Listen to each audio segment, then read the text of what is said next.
Punjabi radio USA ਸੁਣ ਰਹੇ ਸਾਰੇ ਹੀ ਸਰੋਤਿਆਂ ਨੂੰ ਸਤਿ ਸ੍ਰੀ ਅਕਾਲ। ਸੋ ਤੋਂ ਇੱਕ ਬ੍ਰੇਕਿੰਗ ਨਿਊਜ਼ ਲੈ ਕੇ ਹਾਜ਼ਰ ਹੋਏ ਹਾਂ। ਬਹੁਤ ਹੀ ਇੱਕ ਮੰਦਭਾਗੀ ਘਟਨਾ ਜਿਹੜੀ ਉਹ ਵਾਪਰੀ ਆ।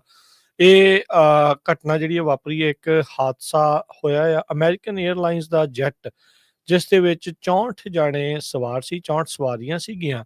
ਉਹ ਇੱਕ US ਆਰਮੀ ਦੇ ਬਲੈਕ ਹਾਕ ਹੈਲੀਕਾਪਟਰ, ਜੋ ਕਿ Reagan national airport Washington DC ਦੇ ਜਿਹੜਾ ਥੋੜਾ ਜਿਹਾ ਬਾਹਰ ਆ, ਉੱਥੇ ਆਪਸ ਦੇ ਵਿੱਚ ਹਵਾ 'ਚ ਟਕਰਾ ਗਏ ਆ। ਇਸ ਮੌਕੇ ਕੀ ਹੋਇਆ ਆ, ਕਿੱਦਾਂ ਹੋਇਆ ਆ, ਉਸ ਦੇ ਬਾਰੇ ਅਜੇ ਕੁਝ ਵੀ ਪਤਾ ਨਹੀਂ ਆ। ਪਰ ਮਿਡ ਏਅਰ ਪਲੇਨ ਤੇ ਹੈਲੀਕਾਪਟਰ ਦੀ ਜਿਹੜੀ ਕੋਲੀਜਨ ਆ ਇਹ ਹੋਈ ਆ। ਫਸਟ ਰਿਸਪੌਂਡਰਸ ਇਸ ਟਾਈਮ ਉੱਥੇ ਪਹੁੰਚ ਚੁੱਕੇ ਆ। Search and rescue the operation ਜਿਹੜੇ ਕਹਿੰਦੇ ਜੰਗੀ ਪੱਧਰ ਦੇ ਉੱਤੇ ਚੱਲ ਰਹੇ ਆ। ਪ੍ਰੈਜ਼ੀਡੈਂਟ ਟਰੰਪ ਨੇ ਆਲਰੇਡੀ ਜਿਹੜਾ ਉਹ ਕਿਹਾ ਵੀ ਮੈਨੂੰ ਆਲਰੇਡੀ ਇਸ ਦੁਰਘਟਨਾ ਦੇ ਬਾਰੇ ਦੱਸ ਦਿੱਤਾ ਗਿਆ ਆ ਤੇ ਮੈਂ ਅਰਦਾਸ ਕਰਦਾ ਆ ਵੀ ਇਸ ਦੇ ਵਿੱਚ ਬਚਾਅ ਹੋਵੇ। ਅਜੇ ਤੱਕ ਕਿੰਨੀਆਂ ਕੈਜੂਅਲਟੀਜ਼ ਆ ਇਸ ਦੇ ਬਾਰੇ ਕੋਈ ਕਨਫਰਮੇਸ਼ਨ ਜਿਹੜੀ ਉਹ ਨਹੀਂ ਦਿੱਤੀ ਜਾ ਰਹੀ, ਪਰ ਇੱਕ ਬਹੁਤ ਵੱਡਾ ਐਮਰਜੈਂਸੀ ਰਿਸਪੌਂਸ ਜਿਹੜਾ ਕੀਤਾ ਜਾ ਰਿਹਾ ਆ। ਏਅਰਪਲੇਨ ਜਿਹੜਾ ਰਨਵੇ ਤੋਂ ਨਿਕਲਿਆ ਸੀਗਾ ਜਾਂ ਅਪਰੋਚ ਕਰ ਰਿਹਾ ਸੀ, ਜਿਹੜਾ ਦੱਸਿਆ ਜਾ ਰਿਹਾ ਵੀ ਜਿਹੜਾ ਏਅਰਲਾਈਨ ਅਮਰੀਕਨ ਏਅਰਲਾਈਨ ਦਾ ਜਿਹੜਾ ਜੈਟ ਹੈ ਜਿਸ 'ਚ 64 ਜਾਣੇ ਸਵਾਰ ਸੀਗੇ, ਉਹ ਅਪਰੋਚ ਕਰ ਰਿਹਾ ਸੀਗਾ ਰਨਵੇ ਨੂੰ। ਦੂਜੇ ਪਾਸੋਂ ਆਰਮੀ ਦਾ ਇੱਕ ਬਲੈਕ ਹਾਕ ਹੈਲੀਕਾਪਟਰ ਜਿਹੜਾ ਉਹ ਆ ਰਿਹਾ ਸੀਗਾ, ਉਹ ਆਪਸ ਦੇ ਵਿੱਚ ਹਵਾ 'ਚ ਟਕਰਾ ਗਏ ਆ ਤੇ ਥੱਲੇ ਜਿਹੜੀ ਵਗਦਾ ਨਜ਼ਦੀਕ ਜਿਹੜਾ ਉੱਥੇ ਦਰਿਆ ਆ ਪਟੋਮਕ ਰਿਵਰ, ਉਸ ਦੇ ਵਿੱਚ ਮਲਬਾ ਜਿਹੜਾ ਉਹ ਡਿੱਗਾ ਆ। ਅਮਰੀਕਨ 에ਅਰਲਾਈਨਸ ਦਾ flight number 5342, American airlines flight number 5342, ਜਿਸ ਦੇ ਵਿੱਚ 60 ਸਵਾਰੀਆਂ ਤੇ 4 ਕਰੂ ਮੈਂਬਰ ਸੀਗੇ। ਇਹ ਵਿਚਿਕਾ ਕੈਂਸਸ ਤੋਂ ਡਿਪਾਰਟ ਹੋਇਆ ਸੀ 에ਅਰਲਾਈਨ ਦੇ ਮੁਤਾਬਕ। ਇਸ ਦੇ ਵਿੱਚ ਇਹ ਜਿਹੜੇ ਉੱਥੇ ਸੀਗੇ, ਜਿਹੜਾ ਬਲੈਕ ਹਾਕ ਹੈਲੀਕਾਪਟਰ ਸੀ ਉਸ ਦੇ ਵਿੱਚ 3 ਫੌਜੀ ਸਵਾਰ ਸੀਗੇ ਤੇ ਇਹ ਇੱਕ ਟ੍ਰੇਨਿੰਗ ਫਲਾਈਟ ਸੀਗੀ। ਸੋ ਇਹ ਬਹੁਤ ਮੰਦਭਾਗੀ ਖਬਰ ਆ ਰਹੀ ਆ।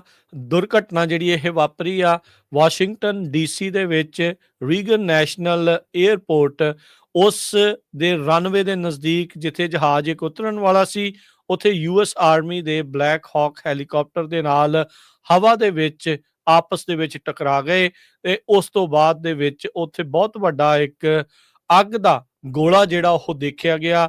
ਉਸ ਦੀਆਂ ਵੀਡੀਓਜ਼ ਜਿਹੜੀਆਂ ਉਹ ਇਸ ਟਾਈਮ ਸਾਹਮਣੇ ਆ ਰਹੀਆਂ ਨੇ ਤੇ ਕਹਿ ਸਕਦੇ ਹਾਂ ਵੀ ਦਿਲ ਦਹਿਲਾਉਣ ਵਾਲੀ ਜਿਹੜੀ ਘਟਨਾ ਆ ਉਹ ਵਾਪਰੀ ਆ, ਜਿੱਥੇ ਜਹਾਜ਼ ਜਿਹੜਾ ਉਤਰਨ ਲੱਗਿਆ ਹੈਲੀਕਾਪਟਰ ਦੇ ਨਾਲ ਹਵਾ ਦੇ ਵਿੱਚ ਟਕਰਾ ਗਿਆ ਤੇ ਪਟੋਮਕ ਰਿਵਰ ਦੇ ਵਿੱਚ ਜਿਹੜਾ ਉਸ ਦਾ ਸਾਰਾ ਮਲਬਾ ਜਿਹੜਾ ਉਹ ਡਿੱਗਾ ਆ।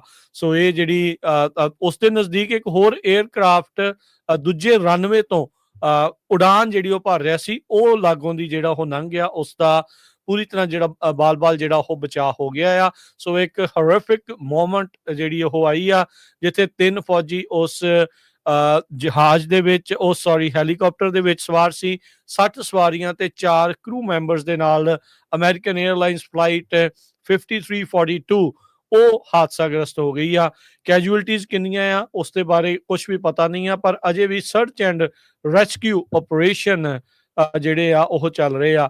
ਜਿਹੜੇ ਲੋਕ ਉਹਨਾਂ ਸਵਾਰੀਆਂ ਨੂੰ, ਕਿਉਂਕਿ ਜਹਾਜ਼ ਨੇ ਉਤਰਨਾ ਸੀਗਾ, ਉਹ ਲੋਕ ਜਿਹੜੇ ਆ ਉਹ ਇਸ ਟਾਈਮ ਪਤਾ ਨਹੀਂ ਉਹਨਾਂ ਨੂੰ ਲੱਗ ਰਿਹਾ ਵੀ ਉਹ ਕਿਸ ਪਾਸੇ ਵੱਲ ਨੂੰ ਜਿਹੜੇ ਉਹ ਜਾਣ।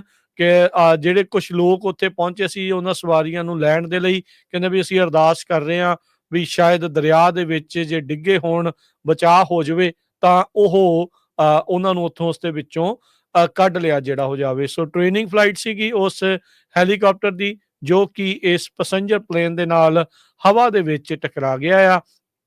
ਫੋਰਟ ਬੈਲਵੇਅਰ ਦੀ 12th ਏਵੀਏਸ਼ਨ ਬਟਾਲੀਅਨ ਦਾ ਇਹ ਹੈਲੀਕਾਪਟਰ ਟਰਾਂਸਪੋਰਟੇਸ਼ਨ ਦੇ ਲਈ ਜਿਹੜਾ ਇਸ ਟਾਈਮ ਟੈਕਨੀਕਲ ਰੈਸਕਿਊ ਸਪੋਰਟ ਦੇ ਲਈ ਉੱਥੇ ਬੁਲਾਇਆ ਗਿਆ ਆ। ਬਲੈਕ ਹਾਕ ਜਿਹੜਾ ਹੈਲੀਕਾਪਟਰ ਆ ਕੋਲੀਜਨ ਤੋਂ ਪਹਿਲਾਂ ਕਦੋਂ ਉੱਡਿਆ ਸੀ ਉਸ ਦੇ ਬਾਰੇ ਅਜੇ ਪਤਾ ਨਹੀਂ ਆ। NTSB ਜਿਹੜੀ ਆ ਉਹ ਇਸ ਟਾਈਮ ਇਸ ਦੀ ਇਨਵੈਸਟੀਗੇਸ਼ਨ ਦੇ ਲਈ FAA FBI ਵੀ ਕਹਿੰਦੇ ਆ ਵੀ ਇਸ ਟਾਈਮ ਉੱਥੇ ਪਹੁੰਚ ਚੁੱਕੀ ਹੈ। ਸਪੀਕਰ ਮਾਈਕ ਜੌਨਸਨ ਨੇ ਇਸ ਹਾਦਸੇ ਦੇ ਉੱਤੇ ਡੂੰਘਾ ਜਿਹੜਾ ਸ਼ੋਕ ਆ ਉਹ ਪ੍ਰਗਟਾਇਆ ਹੈਗਾ ਆ। ਸੋ ਕੀ ਹੋਇਆ ਆ, ਕਿਵੇਂ ਵਾਪਰਿਆ ਆ, ਇਸ ਦੀ ਅਜੇ ਪੂਰੀ ਜਾਂਚ ਜਿਹੜੀ ਉਹ ਹੋਵੇਗੀ। ਪਰ ਬਹੁਤ ਹੀ ਮੰਦਭਾਗੀ ਘਟਨਾ ਜਿਹੜੀ ਇਹ ਵਾਪਰੀ ਆ, ਜਿੱਥੇ ਵਾਸ਼ਿੰਗਟਨ DC ਦੇ ਵਿੱਚ ਉੱਥੋਂ ਦੇ 에ਅਰਪੋਰਟ ਦੇ ਨਜ਼ਦੀਕ ਅਮਰੀਕਨ 에ਅਰਲਾਈਨਸ ਦਾ ਜਿਹੜਾ ਜਹਾਜ਼ ਲੈਂਡ ਕਰਨ ਵਾਲਾ ਸੀ, ਉਹ ਰਸਤੇ ਦੇ ਵਿੱਚ ਹੈਲੀਕਾਪਟਰ ਦੇ ਨਾਲ, ਆਰਮੀ ਦੇ ਹੈਲੀਕਾਪਟਰ ਦੇ ਨਾਲ ਜੋ ਟ੍ਰੇਨਿੰਗ ਫਲਾਈਟ ਦੇ ਵਿੱਚ ਸੀ, ਉਸ ਦੇ ਨਾਲ ਟਕਰਾ ਗਿਆ ਹੈਗਾ ਆ। ਮੌਤਾਂ ਕਿੰਨੀਆਂ ਹੋਈਆਂ ਆ, ਕਿਸੇ ਦਾ ਬਚਾਅ ਹੋਇਆ ਆ, ਕਿਵੇਂ ਆ, ਇਸ ਦੇ ਬਾਰੇ ਅਜੇ ਕੁਛ ਵੀ ਪਤਾ ਨਹੀਂ ਹੈਗਾ। ਇਸ ਦੇ ਬਾਰੇ ਕੋਈ ਵੀ ਜਿਹੜੀ ਆ ਉਹ ਗੱਲਬਾਤ ਨਹੀਂ ਹੋ ਰਹੀ। ਉਧਰ ਇਸ ਟਾਈਮ ਰੀਗਨ ਨੈਸ਼ਨਲ 에ਅਰਪੋਰਟ ਦੇ ਉੱਤੇ ਇਸ ਹਾਦਸੇ ਤੋਂ ਬਾਅਦ ਚ ਗਰਾਊਂਡ ਸਟਾਪ ਕਰ ਦਿੱਤਾ ਗਿਆ ਆ। ਜਿਹੜੀਆਂ ਫਲਾਈਟਸ ਉੱਥੇ ਲੈਂਡ ਹੋਣੀਆਂ ਸੀਗੀਆਂ, ਉਹਨਾਂ ਨੂੰ ਹੋਰ 에ਅਰਪੋਰਟਸ ਦੇ ਵੱਲ ਨੂੰ ਡਾਇਵਰਟ ਕਰ ਦਿੱਤਾ ਗਿਆ ਹੈਗਾ ਆ। ਇਹ ਜੇ ਆਪਣੇ ਸਰੋਤਿਆਂ ਨੂੰ, ਆਪਣੇ ਦਰਸ਼ਕਾਂ ਨੂੰ ਜੇ ਦੱਸਦੇ ਜਾਈਏ, ਇਦਾਂ ਦੇ ਜਿਹੜੇ ਕੋਲੀਜਨ ਆ ਹੋਣ ਤੋਂ ਬਾਲ-ਬਾਲ ਬਚਾਅ ਬਹੁਤ ਸਾਰੇ 에ਅਰਪੋਰਟਸ ਦੇ ਉੱਤੇ ਰੀਸੈਂਟਲੀ ਹੋਇਆ ਸੀ, ਜਿੱਥੇ ਜਹਾਜ਼ਾਂ ਦੇ ਜਿਹੜੇ ਪਰ ਆ ਉਹ ਇੱਕ ਦੂਜੇ ਦੇ ਨਾਲ ਟਕਰਾਉਣ ਤੋਂ, ਕੋਈ ਟੈਕਸੀ ਕਰਦਾ ਹੋਇਆ ਜਹਾਜ਼ ਉਹ ਫਲਾਈਟ ਚੜ੍ਹਨ ਵਾਲੇ ਜਾਂ ਉਤਰਨ ਵਾਲੇ ਜਹਾਜ਼ ਦੇ ਰਸਤੇ ਦੇ ਵਿੱਚ ਬਾਲ-ਬਾਲ ਜਿਹੜਾ ਉਹ ਬਚਾਅ ਹੁੰਦਾ ਰਿਹਾ ਆ। ਪਰ ਇਹ ਹਾਦਸਾ ਜਿਹੜਾ ਉਹ ਨਹੀਂ ਟਲ ਸਕਿਆ ਤੇ ਇਹ ਇੱਕ ਬਹੁਤ ਮੰਦਭਾਗਾ ਹਾਦਸਾ ਜਿਹੜਾ ਇਸ ਟਾਈਮ ਵਾਪਰਿਆ ਆ। ਸੋ ਇਸ ਦੀਆਂ ਕੀ ਹੋਰ ਅਪਡੇਟਸ ਆਉਂਦੀਆਂ ਆ, ਉਹ ਤੁਹਾਡੇ ਨਾਲ ਆਪਾਂ ਬਾਅਦ ਦੇ ਵਿੱਚ ਵੀ ਜਿਹੜੀਆਂ ਉਹ ਸਾਂਝੀਆਂ ਕਰਦੇ ਰਵਾਂਗੇ। ਜਿਹੜੇ ਲੋਕ ਹੁਣੇ ਸਾਡੇ ਨਾਲ ਜੁਆਇਨ ਕਰ ਰਹੇ ਆ, ਉਹਨਾਂ ਨੂੰ ਜਿਹੜਾ ਅਸੀਂ ਦੱਸਦੇ ਜਾਈਏ ਵੀ ਇਸ ਮੌਕੇ ਇੱਕ ਬਹੁਤ ਭਿਆਨਕ ਹਾਦਸਾ ਵਾਸ਼ਿੰਗਟਨ DC ਦੇ ਰੀਗਨ ਨੈਸ਼ਨਲ 에ਅਰਪੋਰਟ ਦੇ ਉੱਤੇ ਹੋਇਆ ਆ, ਜਿੱਥੇ ਅਮਰੀਕਨ 에ਅਰਲਾਈਨ ਦਾ ਜਹਾਜ਼ ਜੋ ਉੱਥੇ ਉਤਰਨ ਵਾਲਾ ਸੀ, ਵਿਚਿਕਾ ਕੈਂਸਸ ਤੋਂ ਉੱਡਿਆ ਸੀਗਾ। ਉਡਾਨ ਉਸਨੇ ਭਰੀ ਸੀ, 60 ਉਸ ਦੇ ਵਿੱਚ ਸਵਾਰੀਆਂ ਸਨ, 4 ਕਰੂ ਮੈਂਬਰ ਸੀ। ਉਹ ਇੱਕ ਬਲੈਕ ਹਾਕ ਆਰਮੀ ਹੈਲੀਕਾਪਟਰ ਜੋ ਕਿ ਇੱਕ ਟ੍ਰੇਨਿੰਗ ਫਲਾਈਟ ਦੇ ਵਿੱਚ ਸੀਗਾ, ਜਿਸ ਦੇ ਵਿੱਚ 3 ਫੌਜੀ ਸਵਾਰ ਸਨ, ਉਹ ਆਪਸ ਦੇ ਵਿੱਚ ਹਵਾ 'ਚ ਟਕਰਾ ਗਏ ਆ। ਜਿਸ ਤੋਂ ਬਾਅਦ ਟਕਰਾਉਣ ਤੋਂ ਬਾਅਦ 'ਚ ਦੋਨਾਂ ਹੀ ਜਹਾਜ਼ ਅਤੇ ਹੈਲੀਕਾਪਟਰ ਦਾ ਮਲਬਾ ਪੋਟੋਮਕ ਰਿਵਰ ਦੇ ਵਿੱਚ ਜਾ ਡਿੱਗਾ ਆ ਤੇ ਸਰਚ ਐਂਡ ਰੈਸਕਿਊ ਦੇ ਆਪਰੇਸ਼ਨ ਚੱਲ ਰਹੇ ਆ। US ਕੋਸਟ ਗਾਰਡ ਨੇ ਕਿਹਾ ਵੀ ਸਾਡੇ ਕੋਲ ਜਿਹੜੇ ਵੀ ਕੋਈ ਰਿਸੋਰਸਿਸ ਅਵੇਲੇਬਲ ਆ, ਅਸੀਂ ਉਹ ਇਸ ਦੇ ਵਿੱਚ ਲਗਾ ਰਹੇ ਆ, ਤਾਂ ਜੋ ਜੇ ਕੋਈ ਬਚਿਆ ਆ ਤਾਂ ਉਸ ਨੂੰ ਜਿਹੜਾ ਉਹ ਕੀਤਾ ਜਾ ਸਕੇ। ਹੋਮਲੈਂਡ ਸਿਕਿਉਰਿਟੀ ਦੇ ਸਕੱਤਰ ਕ੍ਰਿਸਟੀ ਨਿਯਮ, ਉਹਨਾਂ ਨੇ ਕਿਹਾ ਆ ਵੀ ਹਰ ਇੱਕ ਤਰੀਕੇ ਦਾ ਜਿਹੜਾ ਸਰਚ ਐਂਡ ਰੈਸਕਿਊ ਐਫਰਟਸ ਦੇ ਲਈ ਅਵੇਲੇਬਲ ਰਿਸੋਰਸ ਆ, ਉਸ ਨੂੰ ਡਿਪਲੋਏ ਕੀਤਾ ਜਾ ਰਿਹਾ ਆ। ਵਰਜੀਨੀਆ ਦੇ ਗਵਰਨਰ, ਜਿਸ ਤੇ ਵਾਸ਼ਿੰਗਟਨ DC ਦੇ ਨਾਲ ਲੱਗਦਾ ਜਿਹੜਾ ਸੂਬਾ ਆ, ਉਹਨਾਂ ਨੇ ਕਿਹਾ ਵੀ ਫਰਸਟ ਰਿਸਪੌਂਡਰਸ ਇਸ time search and rescue efforts ਦੇ ਨਾਲ ਉੱਥੇ ਪਹੁੰਚ ਚੁੱਕੇ ਆ। ਅਮਰੀਕਨ 에ਅਰਲਾਈਨਸ ਨੇ ਜੇ ਕਹਿੰਦੇ ਵੀ ਜੇ ਤੁਹਾਡਾ ਕੋਈ ਪਿਆਰਾ ਉਸ ਫਲਾਈਟ ਦੇ ਵਿੱਚ ਸਵਾਰ ਸੀ, 5342 ਫਲਾਈਟ ਨੰਬਰ, ਉਹ ਟੋਲ ਫ੍ਰੀ ਨੰਬਰ 1-800-679-8215 1-800-679-8215 ਤੇ ਕਾਲ ਕਰਕੇ ਕਹਿੰਦੇ ਆ ਵੀ ਉੱਥੋਂ ਜਿਹੜਾ ਪਤਾ ਤੁਸੀਂ ਕਰ ਸਕਦੇ ਹੈਗੇ ਆ। ਜਿਸ ਤਰੀਕੇ ਦਾ ਇੱਕ ਖਤਰਨਾਕ ਹਾਦਸਾ ਆ, ਪਤਾ ਨਹੀਂ ਕਿੱਦਾਂ ਦੀ ਜਿਹੜੀ ਸਥਿਤੀ ਹੋਊਗੀ, ਬੰਦਾ ਕਹਿਣਾ ਕੁਛ ਨਹੀਂ ਚਾਹੁੰਦਾ, ਪਰ ਬਹੁਤ ਸਾਰੇ ਲੋਕ ਸਮਝਦੇ ਆ ਵੀ ਕੀ ਸਥਿਤੀ ਜਿਹੜੀ ਆ ਉੱਥੇ ਬਣੀ ਹੋਊਗੀ। ਜਿਹੜੇ ਸਾਡੇ ਦਰਸ਼ਕ ਜਾਂ ਜਿਹੜੇ ਸਾਡੇ ਇਸ ਟਾਈਮ ਦੇਖ ਰਹੇ ਆ, ਉਹਨਾਂ ਦੇ ਲਈ ਅਸੀਂ ਜਿਹੜੀ ਇਹ ਵੀਡੀਓ ਆ ਉਹ ਪਲੇ ਕਰਦੇ ਆ। ਉਹ ਦੇਖ ਸਕਦੇ ਆ ਵੀ ਕਿੱਡਾ ਭਿਆਨਕ ਖਤਰਨਾਕ ਜਿਹੜਾ ਹਾਦਸਾ ਆ ਉਹ ਵਾਪਰਿਆ ਆ। ਮਿਡ 에ਅਰ ਕੋਲੀਜਨ ਜਿਹੜੀ ਆ ਉਹ ਇਸ ਮੌਕੇ ਜਿਹੜੀ ਉਹ ਵਾਪਰੀ ਆ।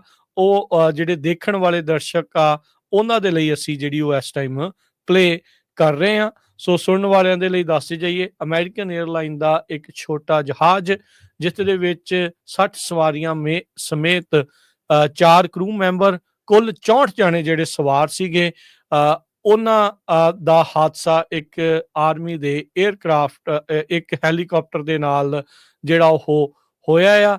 ਤੇ ਉਸ ਤੋਂ ਬਾਅਦ ਦੇ ਵਿੱਚ ਹੁਣ ਸਰਚ ਐਂਡ ਰੈਸਕਿਊ ਦੇ ਜਿਹੜੇ ਆਪਰੇਸ਼ਨ ਆ ਉਹ ਚੱਲ ਰਹੇ ਨੇ।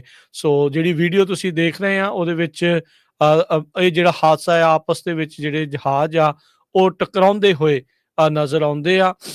ਸੋ ਬਹੁਤ ਹੀ ਮੰਦਭਾਗੀ ਜਿਹੜੀ ਇੱਕ ਚੀਜ਼ ਆ ਇਹ ਵਾਪਰੀ ਆ। ਸੋ ਅੱਗ ਦਾ ਗੋਲਾ ਉੱਥੋਂ ਜਿਹੜਾ ਉਹ ਨਿਕਲਦਾ ਆ, ਜਿੱਦਾਂ ਧਮਾਕਾ ਹੁੰਦਾ ਆ ਉੱਦਾਂ ਜਿਹੜੀ ਚੀਜ਼ ਵਾਪਰੀ ਆ ਤੇ ਉਸ ਤੋਂ ਬਾਅਦ ਦੇ ਵਿੱਚ ਮਲਬਾ ਸਿੱਧਾ ਉੱਥੋਂ ਦੀ ਜਿਹੜੀ ਪੋਟੋਮਕ ਰਿਵਰ ਆ ਉਸ ਦੇ ਵਿੱਚ, ਉਸ ਦਰਿਆ ਦੇ ਵਿੱਚ ਜਾ ਡਿੱਗਦਾ ਹੈਗਾ ਆ। ਸੋ ਇਹ ਲੇਟੈਸਟ ਆਪਣੇ ਕੋਲ ਜਿਹੜੀ ਅਪਡੇਟ ਆ ਉਹ ਪਹੁੰਚ ਰਹੀ ਆ।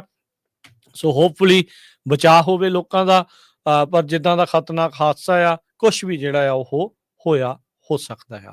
ਸੋ ਇਹ ਲੇਟੈਸਟ ਅਪਡੇਟ ਸੀ, ਇਹ ਬ੍ਰੇਕਿੰਗ ਨਿਊਜ਼ ਜਿਹੜੀ ਆ ਤੁਹਾਡੇ ਨਾਲ ਅਸੀਂ ਸਾਂਝ ਪਾਈ ਆ। ਸਵੇਰ ਤੱਕ ਹੋਰ ਆਪਾਂ ਨੂੰ ਜਿਹੜੀ ਇਸ ਦੇ ਵਿੱਚ ਜਾਣਕਾਰੀਆਂ ਜਿਹੜੀਆਂ ਉਹ ਪਤਾ ਲੱਗਣਗੀਆਂ, ਪਰ ਇੱਕ ਬਹੁਤ ਮੰਦਭਾਗੀ ਘਟਨਾ ਵਾਪਰੀ ਆ।